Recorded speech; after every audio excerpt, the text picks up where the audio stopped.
আসসালামু আলাইকুম, সকলকে আমন্ত্রণ আনন্দ টিভি রাতের সংবাদে আপনাদের সঙ্গে আছি আমি মুস্তফা কামাল তোহা। ৮ দিন নিখোঁজ থাকার পর ইসলামী বক্তা আবু তোহা মোহাম্মদ আদনান সহ তার সফর সঙ্গীরা ফিরেছেন বাড়িতে। তাদের গুম করা হয়নি, বরং নিজেরাই ছিলেন আত্মগোপনে। গোপন সংবাদের ভিত্তিতে পুলিশ জানতে পারে আবু তোহা তার প্রথম স্ত্রীর রংপুরের 4তলা মসজিদের পাশের বাসায় রয়েছেন। পরে সেখান থেকে তাকে উদ্ধার করে ডিবি কার্যালয়ে নিয়ে আসা হয়। আইনি প্রক্রিয়ায় তাদের জিজ্ঞাসাবাদ করা হবে এবং আদালতে উপস্থাপন করা হবে। আদালতে তারা যে জবানবন্দি দেবেন পরে সে অনুসারে নেওয়া হবে ব্যবস্থা। শুক্রবার বিকেলের সংবাদ সম্মেলনে রংপুর মহানগর পুলিশের ক্রাইম ডিভিশনের উপকমিশনার আবু মারুফ হোসেন এসব কথা বলেন। এখন পর্যন্ত আমরা তাদের কাছে প্রাইমারি ভাবে যে বিষয়টি জেনেছি এটি হচ্ছে তাদের ব্যক্তিগত কিছু কারণে তারা স্বেচ্ছায় আত্মগোপনে ছিল, যেটি আমরা এখন আপনাদেরকে যেহেতু ব্যক্তিগত কারণ সেটি রিকোয়েস্ট করে আমরা এখানে পাবলিকলি না বলি। ব্যক্তিগত কারণে তারা ছিল এবং তাদের বিরুদ্ধে কোনো অপরাধ ঘটেনি বলে সে আমাদেরকে প্রাথমিকভাবে জানিয়েছে। রাজধানীর উত্তরায় র্যাবের অভিযানে আলোচিত মাদক আইস সিন্ডিকেটের অন্যতম হোতা তৌফিক সহ 6 জনকে আইস সহ গ্রেফতার করা হয়। এ সময় তাদের কাছ থেকে বিপুল পরিমাণ অস্ত্র ও মাদক এবং মাদক তৈরির ল্যাবের সরঞ্জাম জব্দ করা হয়। র্যাব 3-এর অভিযান নিয়ে দেখুন জয়নাল আবেদিনের প্রতিবেদন। ক্যামেরায় ছিলেন খলিলুর রহমান। বর্তমান সময়ে সবচেয়ে আলোচিত মাদক হল আইস। এই মাদকে আসক্ত হয়ে মাদক সেবীরা নানা অপরাধে জড়িয়ে পড়ছে। এই মাদকের প্রচলনের ফলে তরুণ তরুণীদের মানসিক বিকাশ বাধাগ্রস্ত হচ্ছে এবং অস্বাভাবিক আচরণ পরিলক্ষিত হয়। এসব অপরাধ দমনে র্যাব গোয়েন্দা নজরদারি বৃদ্ধি ও ছায়া তদন্ত শুরু করে। এরই ধারাবাহিকতায় গত 17 জুন হতে আজ ভোর পর্যন্ত র্যাব 3-এর আভিযানিক দল গোয়েন্দা সংবাদের ভিত্তিতে ঢাকা মহানগরীর উত্তরা পশ্চিম থানাধীন এলাকা হতে মূল হোতা তৌফিক হোসেন সহ 6 জন সহযোগীকে গ্রেফতার করে। রাজধানীর র্যাব মিডিয়া সেন্টারে আয়োজিত সংবাদ সম্মেলনে এসব তথ্য তুলে ধরেন র্যাবের আইন ও গণমাধ্যম শাখার পরিচালক কমান্ডার খন্দকার আল মঈন। র্যাব 3-এর একটি আভিযানিক দল রাজধানীর উত্তরার বিভিন্ন স্থানে অভিযান চালিয়ে আইস ব্যবসায়ের অন্যতম হোতা তৌফিক ইসলাম সহ আরো 6 জনকে গ্রেফতার করে। তিনি আরো জানান, অভিযানে আইস, ইয়াবা, বিদেশি মদ, গাঁজা এবং 13টি বিদেশি অস্ত্র এবং বিপুল পরিমাণ মাদক সেবনের সরঞ্জামাদি উদ্ধার করা হয়।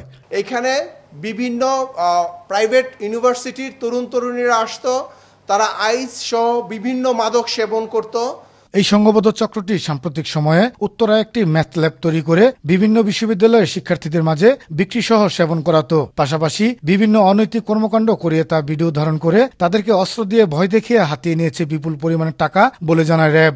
তারা মাদক সেবনের পরবর্তী তাদের বিভিন্ন অনৈতিক কার্যকলাপ ওই রুমটাতে হতো এবং ওই কার্যকলাপের বিভিন্ন ভিডিও তারা তুলে রাখতো এবং তারা এগুলো সংরক্ষণ করত। পরবর্তীতে এই বেসরকারি বিশ্ববিদ্যালয়ের যে সকল ছেলেমেয়েরা এখানে আসতো তাদেরকে ব্ল্যাকমেলের কাজে এগুলো ব্যবহার করত। তবে র্যাবের এমন অভিযানের ফলে কোণঠাসা করেছে চক্রটিকে। জয়নাল আবেদিন, আনন্দ টিভি, ঢাকা। বন্দরনগরী চট্টগ্রামে পৃথক 3 সড়ক দুর্ঘটনায় মৃত্যু হল 6 জনের, আহত হন বেশ কয়েকজন। তবে মৃতের সংখ্যা আরও বাড়তে পারে বলে আশঙ্কা করছে পুলিশ। শুক্রবার ভিন্ন ভিন্ন স্থানে ঘটে এ দুর্ঘটনার মধ্যে চট্টগ্রামের কর্ণফুলীর কলেজ বাজার এলাকায় 2টি বাস ও অটোরিকশার ত্রিমুখী সংঘর্ষে 2 জন, নগরীর স্টিল মিল বাজারে বাস চাপায় নারী ও শিশুসহ 3 জন এবং দক্ষিণ কাঠতলিতে রাস্তা পার হওয়ার সময় বাস চাপায় মৃত্যু হয় আরও এক পথচারীর। আবারও দেশের খবর। কুষ্টিয়ায় ঘটল এক বিরল ঘটনা, যেখানে করোনাকে ঢাল বানিয়ে প্রতিপক্ষকে ঘায়েল করার বাস্তব প্রতিচ্ছবি উঠে এসেছে। জমি জমা নিয়ে ছিল পূর্বশত্রুতা, তবে ভুক্তভোগীদের বাগে পাচ্ছিলেন না প্রভাবশালীরা। তাই করোনা হয়েছে এমন অসত্য অভিযোগ এনে একই পরিবারের 2 সহোদরকে করা হলো নির্মম নির্যাতন। কুষ্টিয়া থেকে ঘটনার বিস্তারিত তুলে এনেছেন ফিরোজ কায়সার, জানাচ্ছেন তরিকুল ইসলাম। প্রতিপক্ষকে ঘায়েল করতে নিয়মিতই কূটকৌশল আটেন অপরপক্ষ, এমনটাই যুগ যুগ ধরেই ঘটে আসছে।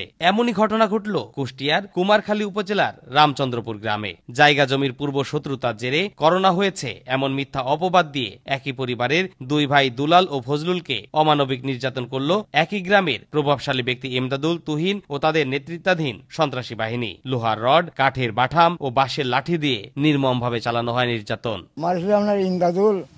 খায়রুল ছিল, তার মধ্যে 3-4 জন ছিল, আকাশ ছিল, ভুটি। আমরা কি অপরাধ করছি যে আমার এরকম আমরা মায়েরও খাবো, আবার আইনের আশ্রয় যেন আইন কি বিচার দিচ্ছে।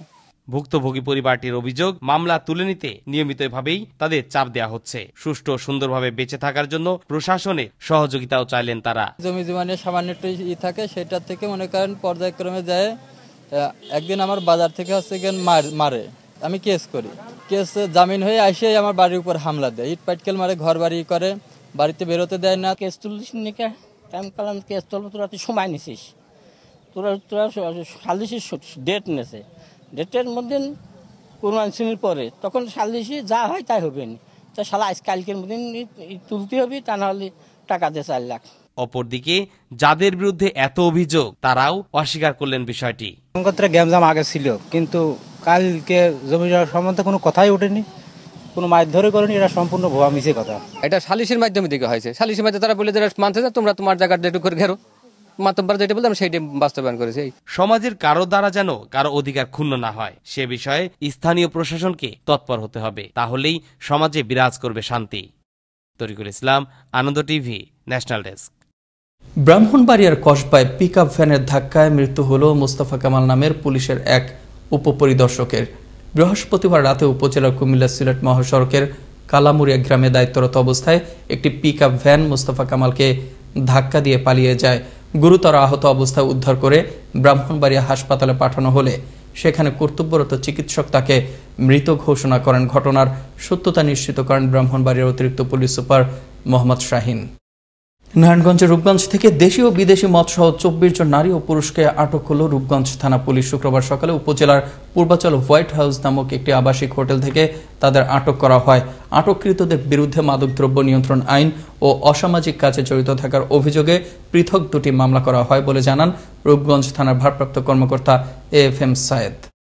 গাজীপুর মহানগরের রাজেন্দ্রপুরের 22 নম্বর ওয়ার্ডের বাংলাবাজার জাঙ্গালিয়াপাড়া সরকারি কমিউনিটি ক্লিনিকের বিরুদ্ধে অভিযোগের শেষ নেই। ভুক্তভোগী রোগী ও স্থানীয়দের নিয়মিত খোলা হয় না ক্লিনিক, খুললেও দুপুরের পর দেওয়া হয় না মেডিসিন।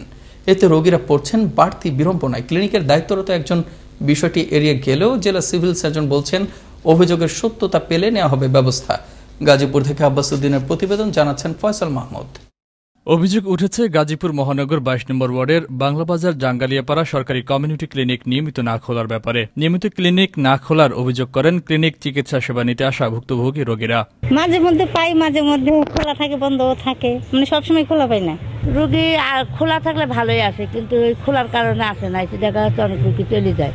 ক্লিনিকটিতে প্রাথমিক চিকিৎসা নেওয়ার জন্য প্রতিদিন শত শত রোগী এসে ক্লিনিকটি বন্ধ পেয়ে ফিরে যাচ্ছে। ক্লিনিকটি খোলা না পেয়ে সাধারণ চিকিৎসা থেকে বঞ্চিত হচ্ছে এলাকার অসহায় রোগীরা, এমনটাই অভিযোগ এলাকাবাসীর। সমাজে রেগুলার খোলা থাকে তা না, যেমন আজকে রবিবার, ঠিক আছে, এটা একটা কার্য দিবস, তো কার্য দিবসে আজকে দেখেন কিন্তু বন্ধ আছে এইখানে। এখন যে বর্তমানে যে মহিলা আছে উনি নিয়মিত আসেন না, মানে মাঝে মাঝে মিস দেন, মাঝে মাঝে আসেন এরকম। সরকার প্রাথমিক চিকিৎসা ও অসহায় গরিব রোগীদের জন্য দিচ্ছেন বিনামূল্যে ঔষধ ও চিকিৎসা সেবা। নিয়মিত ক্লিনিক না খোলার কারণে চিকিৎসা সেবা ও ঔষধ থেকে বঞ্চিত হচ্ছে সাধারণ রোগীরা। জানতে আসলাম ভিটামিন A খাওয়ানোর কথা, এসে দেখলাম যে ক্লিনিকটা বন্ধ। এই ব্যাপারে ক্লিনিকের কর্মরত CHCP জুলিয়া আক্তার তুলে ধরেন নানান অজুহাত। পাই তো এখন অনেকে ওই যে অভিযোগ থাকতে পারে এক একজনের, এক গিয়ে আমি কি বলবো, আমি তো রেগুলার নিয়মিত আসি।